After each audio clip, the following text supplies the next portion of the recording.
Halo semuanya, kembali lagi bersama saya Patricia Mayori di Power Media.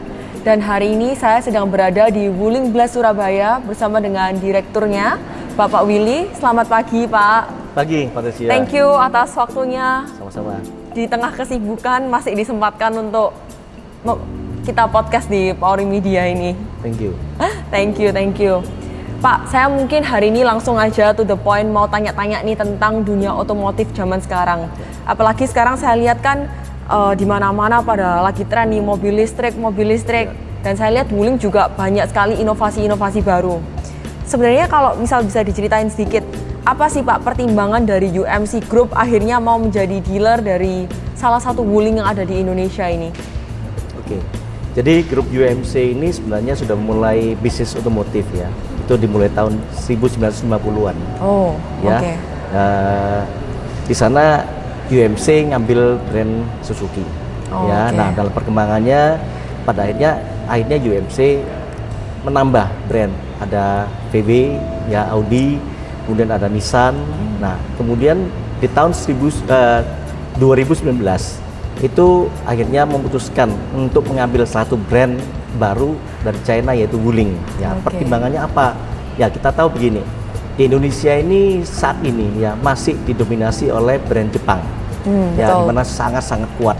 Nah, kita tahu ada banyak brand Jepang yang saat ini mendominasi, ya kira-kira ada 5 besar ini ya. Nah, grup UMC itu melihat bahwa di masa depan itu brand China cukup kuat.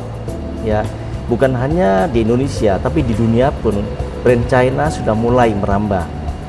Nah, brand China ini masuk Indonesia ya kurang lebih tahun 2017. Nah, di mana waktu itu jual pertama kali setahun 5.000 unit. Ya, tahun kedua mulai 15.000 unit. Nah, dari perkembangan ini maka grup UMC ya memutuskan melihat ada peluang besar bahwa kedepannya ini bukan hanya brand Jepang yang akan dominasi, tapi brand China pun sudah banyak yang bisa berkompetisi di pasar Indonesia. Nah, dari itu maka owner ya bersama jajaran direksi akhirnya memutuskan bahwa ini brand yang cukup punya prospek bagus untuk di Indonesia. Itu. Oke. Kalau bahas mengenai brand China sendiri kan sebenarnya banyak ya Pak, Ya. variasi untuk di bidang otomotif. Nah, tapi UMC Group sendiri di tahun 2019 akhirnya memutuskan Wuling.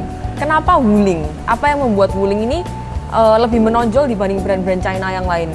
Oke, sebelumnya ada brand China yang masuk, tapi waktu itu brand China ini belum memutuskan untuk punya pabrikan, jadi hanya sebagai trader aja.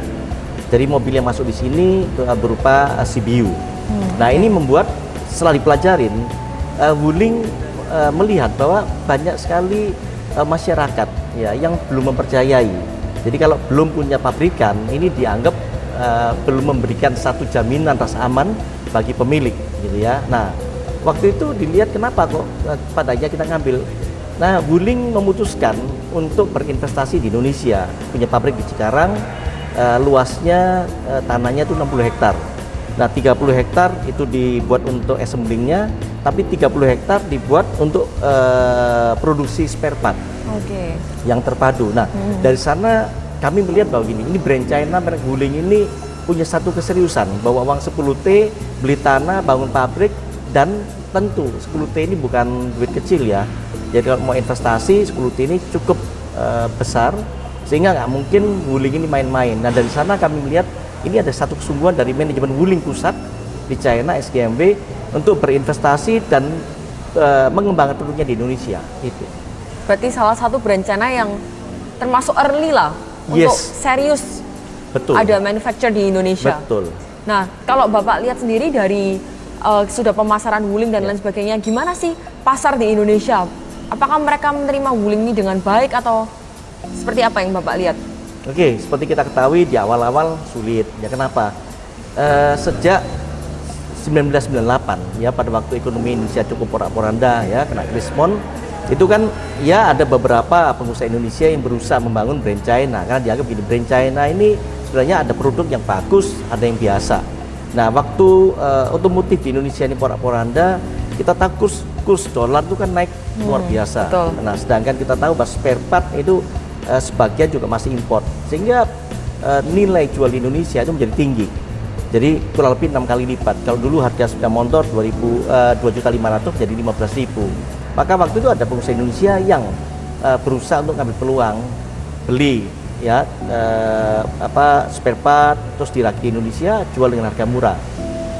Tapi pada akhirnya karena kurang serius, cuma ngambil peluang, sehingga franchise yang dijual itu tidak mendapat pelayanan servis, after service-nya tidak bagus.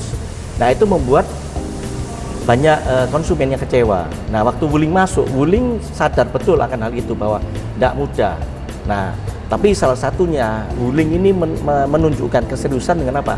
Pertama dengan invest, punya pabrik, artinya bukan hanya membuat atau memproduksi dan menjual, tapi serius untuk melakukan pelayanan purna jual.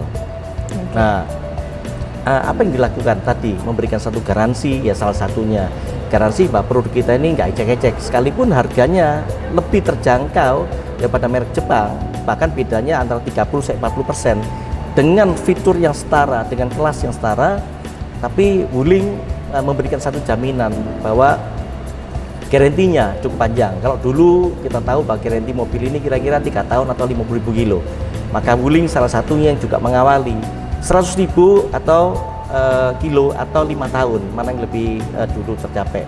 Nah, garanti yang diberikan bagi customer ini membuat salah satunya customer jauh lebih pede, percaya bahwa kalau memang produknya nggak bagus, kenapa kok berani kasih garansi yang panjang.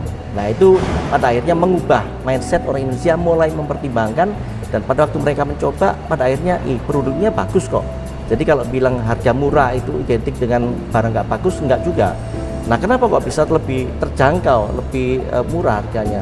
Tadi karena pabrik di Indonesia itu termasuk spare part-nya itu terintegrasi. Jadi banyak cost yang cut off, jadi dibuang, sehingga menjadi biaya produksinya lebih rendah. Berarti secara tidak langsung Wuling ini mematahkan bahwa made in China itu, zaman dulu orang kan berspekulasi made in China itu barangnya kualitasnya di bawah, maksudnya tidak standarnya di sini tapi mungkin harganya lebih murah tapi kualitasnya kurang. Tapi secara tidak langsung Wuling ini sudah mematahkan statement tersebut ya Pak ya? Sebenarnya produk di China itu banyak yang bagus-bagus. Nah, tetapi yang waktu itu dibawa ke Indonesia lebih banyak ya karena tadi ada pengusaha yang cuma ngambil peluang untuk dapat untung aja. Tapi sebenarnya banyak sekali produk yang bagus, yang layak di pasar di Indonesia. Nah, salah satunya adalah Wuling. Dan Wuling tahu bagaimana bisa menawarkan. Jadi memberikan alternatif lain daripada produk yang sudah ada, yang sudah established. Jadi kalau beli mobil dengan harga kira-kira ya 500 miliar, worth it nggak sih? Kalau bisa beli di bawah itu dengan fitur yang sama, dengan kualitas yang juga sama, ya kenapa enggak gitu? Seperti itu. Cuman mungkin kadang orang tuh masih lihatnya dari segi gengsi ya Pak ya? Setuju. Orang-orang beli mobil bukan karena dia punya spek, tapi karena image-nya. Image. Setuju. Ya itu yang jadi salah satu tantangan Wuling hingga hari ini pun ya. Itu masih banyak, tapi itulah tujuan Wuling ada di Indonesia untuk memberikan satu alternatif. Ya ibaratnya gini, kenapa sih uang kita dihargai lebih baik di Wuling? Kalau kita bisa invest beli barang dengan harga yang jauh lebih terjangkau, lebih masuk akal, dan sisa uangnya kita bisa pakai tuh yang lain, ya kenapa enggak? Kenapa harus tadi gengsi nggak memberikan kita keuntungan? Gitu. Nah, dengan tantangan tersebut sebenarnya Bapak lihat gimana perkembangan Wuling di Indonesia di masa depan tuh akan seperti apa dengan tantangan-tantangan yang sudah Bapak lihat selama ini? Semakin bagus. Nah, kenapa? Seperti kita tahu gini, sejak brand Wuling cukup bisa diterima di Indonesia, ya saat ini kurang lebih lah market share-nya 3%. Artinya kalau dulu dari 0, sekarang 3 orang dari 100 orang itu sudah pilih Wuling, ya sudah berani beli Wuling. Bahkan untuk tipe tertentu sudah lebih tinggi gitu. Nah ini membuat brand lain yang China akhirnya melirik, pasar Indonesia ini ternyata bagus loh. Selain daripada luas, tetapi dengan kehadiran Wuling yang bisa diterima, artinya mindset orang Indonesia sekarang sudah mulai banyak yang bisa terima cara berpikir, ya. Nah kalau dulu brand Jepang sangat kuat dominasinya, maka Wuling menawarkan begini, kalau kita bisa punya barang yang higher spec, lower price gitu ya, ya kenapa enggak? Dan pada akhirnya itu menjadi salah satu yang membuat daya tarik Wuling itu diminati orang. Gitu. Oke, oke. Dan kalau menurut dari Pak Willy sendiri, bagaimana Pak Willy menilai persaingan brand-brand otomotif di Indonesia ini sekarang seperti apa? Wah, sangat ketat sekali.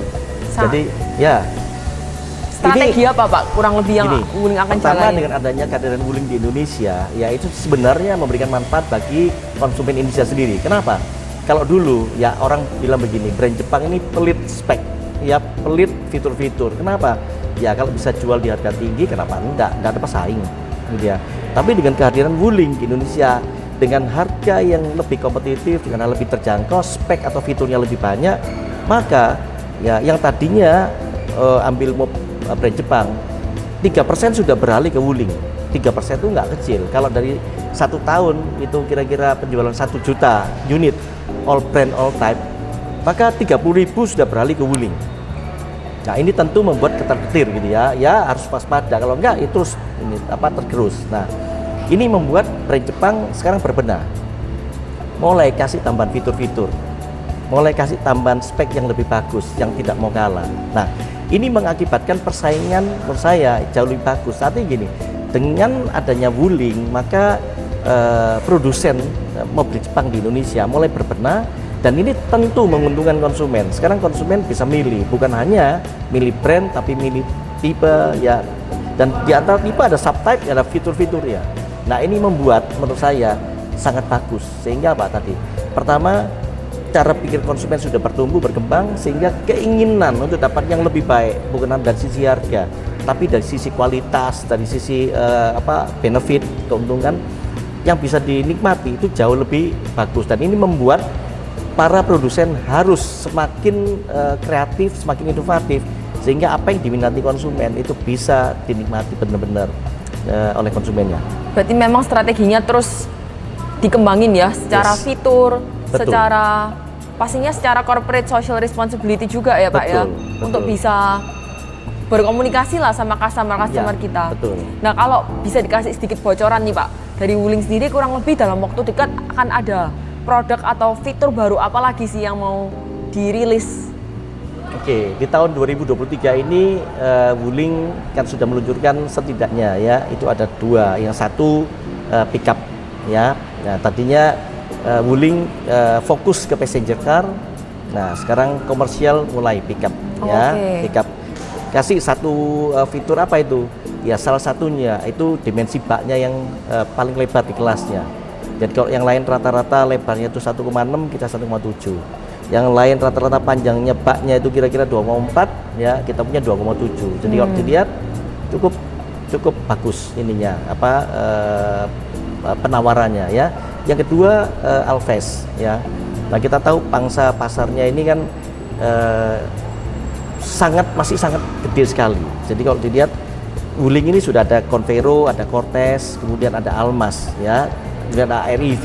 Yeah. Nah di kelasnya Almas itu sebenarnya ada kelas yang di bawahnya. Artinya ada orang yang ingin memiliki mobil sekelas Almas, tapi mungkin ya uangnya masih terbatas. Maka kita tawarkan yang produk Alphest. Di Alphest ini punya fitur yang hampir mirip.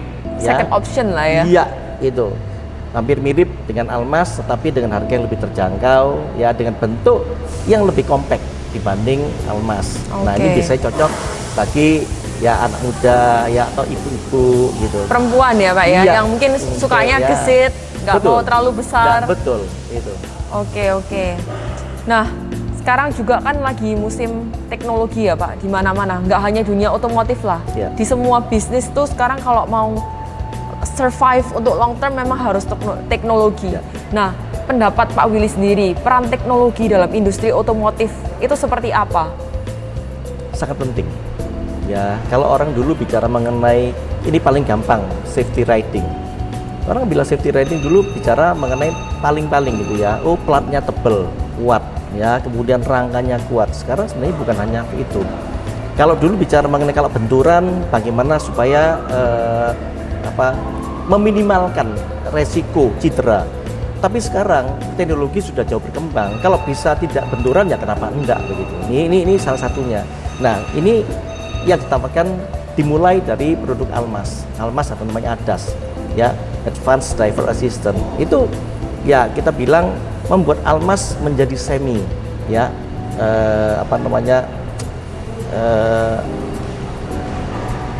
driverless. Jadi tidak harus, ya, semacam udah pakai AI lah. ya sudah pakai Udah pakai AI, AI. ya, sekalipun itu hanya masih berupa assistant. Jadi bukan total seperti Tesla dan Partly lain. lah, Partly. ya. Nah, contohnya, jadi fitur itu membuat, misalnya salah satunya, kalau kita dalam satu antrian, mungkin kita lihat, waduh ini antriannya sangat panjang, membuat kita kadang-kadang kakinya capek sekali, gitu ya. Ya. Nah, ini teknologi ini disematkan di Almas, misalnya tanpa kita menginjak pedal gas dan rem, maka mobil ini akan membantu bisa berjalan sendiri, ya. Kemudian keep in line, ini bisa sepanjang itu ada garis pembatas, gitu ya. Maka mobil ini akan membantu membaca sehingga mobil ini tidak akan bergerak melampaui garis atau jalurnya. Nah, ini membuat Almas menjadi salah satu yang memberikan satu rasa aman yang tinggi bagi pengendara. Belum lagi juga membantu pengereman mendadak dan lain-lain. Kira-kira kurang lebih ada 12 fitur yang di kelasnya itu paling banyak fiturnya. Nah, jadi teknologi menurut saya ke depannya akan lebih penting dan sangat penting. Dan tentu di Indonesia ini dengan prasarana jalan yang makin lama makin baik, tentu teknologi ini akan sangat dibutuhkan, membuat tadi pengemudi ya pertama yang paling enak itu jauh lebih nyaman, ya. Tapi yang terpenting jauh lebih aman karena terbantu sehingga tidak atau menghindarkan dari resiko untuk terjadi benturan atau kecelakaan. Berarti kata kuncinya teknologi membuat nyaman dan aman, Yes, ya Pak ya? betul. Oke. Nah, selain yang saya salut sebenarnya dari Wuling ini adalah dengan harga yang tidak sampai 500 juta, tidak seperti mobil lainnya, tapi dia punya fitur tuh memang seperti sudah bisa voice command, ya, voice command, kemudian bisa self drive juga, ya, walaupun nggak fully tapi sudah partly. Dan selain itu ramah lingkungan, Pak, ya. Karena zaman sekarang di mana-mana harus less pollution. Bahkan sekarang kita kalau beli produk pun kan kemasannya dikembalikan, bisa kita dapat free produk untuk reduce waste lah. Nah, kalau sekarang mungkin sudah ada Wuling REV ya Pak, yang listrik ya. Nah, untuk kedepannya sendiri ada rencana apa dari Wuling untuk mengembangkan ramah lingkungan ini sendiri? Ya, Wuling concern benar, ya. Ini juga saya dengar dari pabrikan Wuling juga kerjasama dengan pemerintah Indonesia untuk membangun pabrik baterai di Indonesia. Nah, tentunya pabrik baterai ini dipersiapkan untuk apa? Tadi akan menambah beberapa tipe baru, ya, untuk mendukung tipe yang sudah ada yaitu REV mulai. Nah, kalau dibilang tipe apa dan ini ya tentu secara resmi sih belum, tapi kita bisa lihat banyak di mungkin di YouTube atau di internet gitu ya. Salah satunya misalnya ada namanya Pingo, tipe Pingo. Ini compact ya, city car, tapi yang nantinya sudah berbasis pakai listrik. Ya, ini salah satunya yang sedang dipertimbangkan untuk masuk Indonesia. Memang secara resmi kita belum ada informasi ya yang dirilis oleh pabrikan. Tapi setidaknya kita bisa cari, dan saya yakin gini, informasi sekarang ini sangat terbuka, ya. Dan bahkan Wuling juga mempersiapkan itu bukan hanya city car, tapi MPV yang 3 baris itu sedang dipersiapkan untuk bisa masuk dalam area pertarungan mobil listrik. Jadi Wuling memang ingin salah satunya menjadi yang terdepan, menjadi yang pertama menawarkan sebuah kenyamanan dan keamanan, termasuk ramah lingkungan. Berarti secara nggak langsung bisa disimpulkan bahwa kedepannya Wuling itu akan banyak produksi yang mobil listrik ya Pak ya? Salah satunya ya. Dibandingkan dengan mobil yang sekarang pakai bensin ya? Ya. Jadi Wuling lihat aja sekarang arahnya kemana. Jadi kalau ke depan mobil listrik ya, electric car ini memang dibutuhkan untuk ramah lingkungan, ya tentu kita juga akan mengarah ke sana. Shift based on the trend berarti ya? Yes. Oke. Nah, selain mengikuti tren, pastinya seperti yang saya sampaikan, Wuling sendiri pasti sudah berupaya gimana supaya punya hubungan yang baik terus dengan pelanggan. Ya. Nah, biasanya apa Pak? Kegiatan apa yang dilakukan untuk maintain relationship-nya itu? Oke, pertama kita tahu ada banyak komunitas di Wuling. Ada Convero, Cortez, Almas, ini REV sudah mulai. Itu nama klubnya? Ada klub-klubnya. Jadi kalau Oke. nggak salah WLCI ya, Wuling Club Indonesia ya, kemudian ada Cortez, kemudian ada Almaser, ya, banyak klub. Nah, kami mendukung. Jadi termasuk pabrikan juga mendorong dealer-dealer, termasuk kami itu memberikan satu fasilitas. Jadi kalau pelanggan kita dorong untuk masuk komunitas, tujuannya apa? Ya saling sharing lah, apa yang dibutuhkan. Kemudian bagi yang masuk di klub itu biasanya kami kasih kemudahan. Apa itu? Ya misalnya mau servis, ya servis. Pertama berupa kalau ada jadwal yang memang mungkin padat ya, kita bisa kasih pendahuluan, ya kasih apa istilahnya prioritas ya. Kedua, untuk biaya-biaya, baik biaya servisnya sendiri maupun untuk pembelian spare part itu kita kasih diskon khusus bagi para anggota membernya. Jadi kita mendorong, memang kita ingin bahwa pemilik Wuling ini bisa menikmati banyak hal yang positif yang menguntungkan bagi mereka. Gitu. Gimana itu Pak? Kalau boleh tahu cara supaya bisa masuk ke klub-klub itu, mungkin ada para penonton yang ingin juga menjadi salah satu bagian dari klub-klub di Wuling. Ya. Jadi kami di sini ada tim namanya marketing support yang dikomandani oleh Kodavi ya. Nah, Kodavi ini akan bantu seandainya Bapak Ibu sekalian yang kuku cici yang ingin misalnya sudah pemilik daripada mobil Wuling entah apapun tipenya, mulai Convero, Cortez, kemudian Almas, Alves, REV gitu ya. Boleh hubungi Kodavi ya. Nanti bisa datang ke press untuk kita kasih nomor teleponnya ya. Nanti akan dibantu untuk bisa jadi member. Ya, jadi secaranya mudah sekali kok, nggak aneh-aneh ya. Ya memang ada iuran tapi nggak gede sekali ya, tapi itu digunakan untuk kebersamaan. Ya kadang-kadang kita juga ada dukung, misalnya mereka ada satu kegiatan sosial sifatnya. Oh, charity juga ya? Ya, Charity Pak? juga. Nah kita pun dukung. Oke. Gitu. Jadi kita memang mengharapkan para pemilik Wuling ini selain bisa nikmatin mobil ya yang berkualitas ya, yang bisa digunakan baik untuk keluarga maupun untuk bisnis dan lain-lain, tapi juga digunakan untuk kemanusiaan, charity sosial dan lain-lain. Dan itu rutin ya Pak untuk kegiatan-kegiatannya? Ya, jadi kita juga berkait mereka bisa kasih proposal kita, nah kita akan dukung mereka. Oke, jadi setiap jenis mobil sudah ada klubnya sendiri-sendiri. Ya, dan kadang kita juga undang mereka ke sini ya, ada di acara tertentu supaya mereka juga lihat ini ada produk terbaru, kita undang juga ya. Setidaknya mereka dapat informasi mengenai perkembangan produk terbaru. Berarti kalau misal punya lebih dari satu tipe Wuling bisa join lebih dari satu klub ya Pak? Bisa. Beberapa klub bisa? Bisa. Dengan nama yang sama? Yes. Oke, ya. Mungkin nih Pak, sebelum kita udah mau masuk pertanyaan terakhir ya, saya cuma pengen tanya aja, pandangan Pak Willy mengenai Wuling ke depannya diposisikan di dunia otomotif di masa depan, itu seperti apa? Bayangan dari Pak Willy sendiri. Wuling ini memang bukan yang terbesar di China. Ya, tetapi Wuling punya komitmen dan itu sudah ditunjukkan. Jadi dia bukan bilang janji.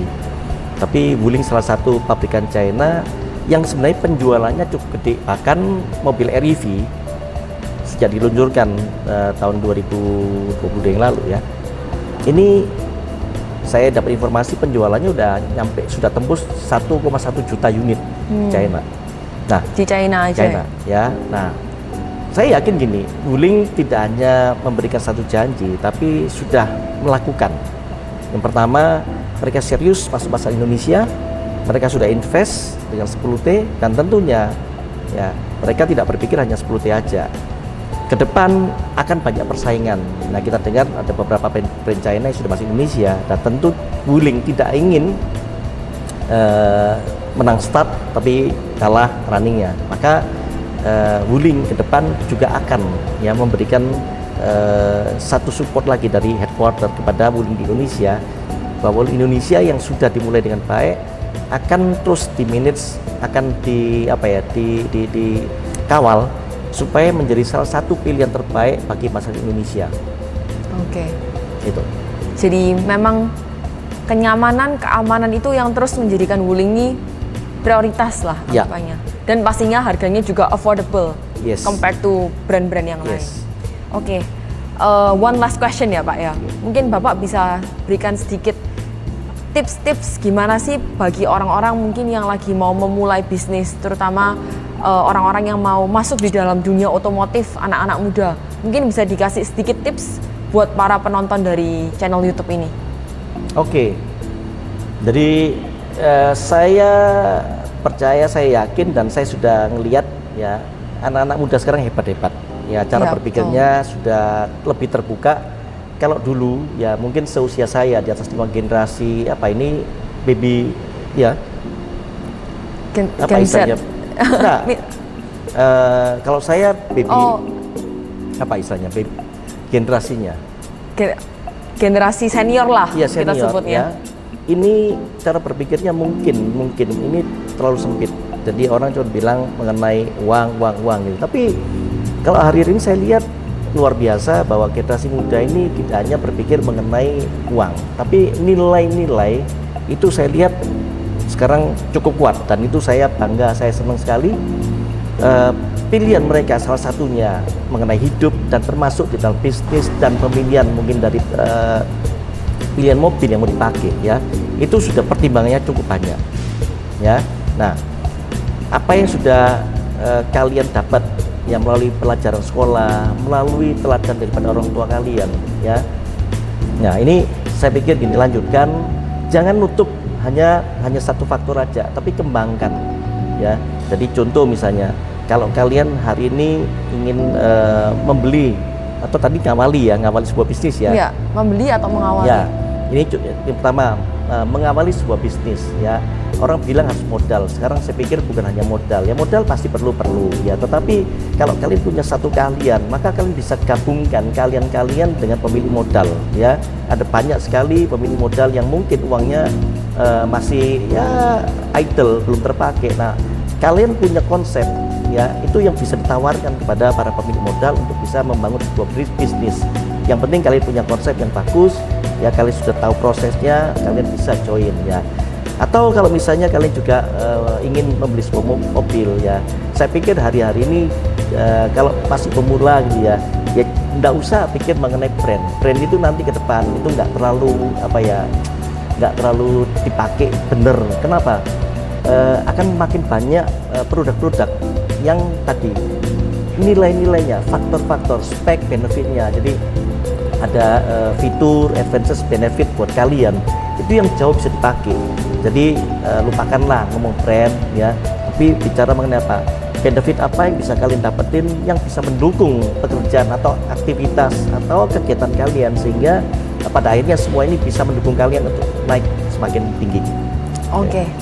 Betul, memang sekarang itu dari dirinya kita pun harus ada value. Betul. Supaya bisa menghasilkan value-value yang Yes. bisa berimpact untuk orang banyak. Yes, ya Pak. betul. Terima kasih Pak Willy atas Thank you. waktunya. Thank you sudah dikasih banyak sekali cerita mengenai Wuling, gimana bisa beradaptasi di dunia era otomotif ke depannya juga. Thank you Pak atas waktunya. Thank you, God bless, Saya Patricia. sangat appreciate. Tuhan berkati ya, semua ya. Thank you. Terima kasih teman-teman sudah menonton video dari Pauri Media, dan jangan lupa untuk like, comment, dan juga subscribe untuk video-video lainnya.